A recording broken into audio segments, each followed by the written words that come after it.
এখানে হিন্দু মুসলিম সবাই একই সঙ্গে বসবাস করে এবং একই পাড়ার মধ্যে হিন্দু মুসলিম সবাই আছে এবং এটা একটি মুসলিম বাড়িতেই হচ্ছে পুজোটা। এটা একটা সেন্টার যদিও, কিন্তু বাড়িটা মুসলিম বাড়ি।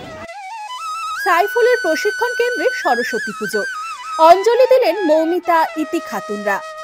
নিজের প্রশিক্ষণ কেন্দ্রে পোশাক তৈরি ও ফ্যাশন ডিজাইনিং এর কোর্স করান পূর্ব বর্ধমানের পূর্বস্থলীর ধারাপাড়ার সাইফুল বিশ্বাস। রয়েছেন ১৩৭ জন ছাত্রী। তাদের নিয়ে এবার নিজের শিক্ষা প্রতিষ্ঠানে সম্প্রীতির আবহে বিদ্যার দেবীর আরাধনা করলেন সাইফুল। এখানে স্টুডেন্টরাও আছে, সেখানে হিন্দু আছে, মুসলিম আছে, ওটা কোনো কথা নয়, এটা ধর্মনিরপেক্ষ পুজো।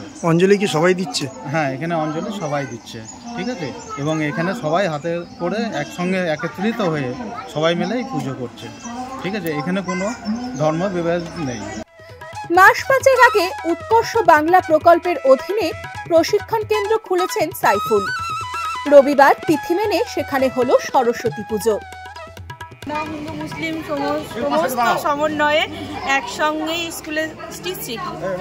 আজ আমাদের এখানে সরস্বতী পুজো হচ্ছে। আমরা স্যারেদের নিয়ে, স্টুডেন্টদের সবাইকে নিয়ে আমরা এখানে সরস্বতী পুজো করছি।